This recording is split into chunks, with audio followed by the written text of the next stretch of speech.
Iran Israel সংঘাতে বর্তমানে মার্কিন সমরাস্ত্র ভান্ডারের সবচেয়ে উন্নত মানের প্রিসিশন স্ট্রাইক মিসাইল ব্যবহার করা হচ্ছে।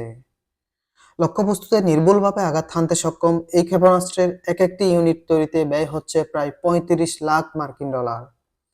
ওয়াশিংটন ভিত্তিক গবেষণা প্রতিষ্ঠান centre for strategic and international studies এর সাম্প্রতিক এক পর্যালোচনায় উঠে এসেছে এই যুদ্ধের বিশাল আর্থিক খতিয়ান।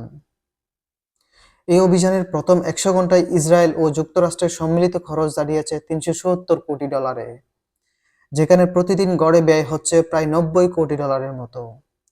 সামরিক বিশ্লেষকদের মতে, লড়াইয়ের শুরুতেই ২,০০০-এরও বেশি উচ্চ ক্ষমতাসম্পন্ন বোমা ও ক্ষেপণাস্ত্র নিক্ষেপ করা হয়েছে।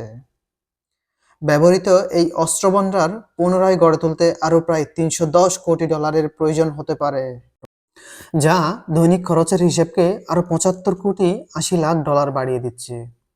সবচেয়ে বড় সংকট হলো এই বিপুল ব্যয়ের একটি অংশই বর্তমান প্রতিরক্ষা বাজেটে বরাদ্দ নেই।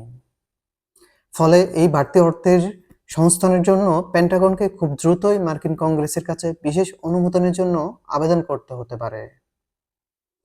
ইরান যে ড্রোনগুলো ব্যবহার করে সেগুলোর একটির দাম মাত্র $২০,০০০-৫০,০০০, কিন্তু সেগুলো ধ্বংস করতে ব্যবহৃত মার্কিন মিসাইলের দাম $২০,০০,০০০-এরও বেশি।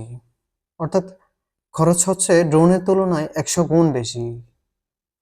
এই যুদ্ধের ফলে সুয়েজ খাল দিয়ে পণ্য পরিবহন ব্যাহত হচ্ছে, যার ফলে বৈশ্বিক বিমা ও শিপিং কস্ট ১০ থেকে ১৫% বেড়ে গেছে।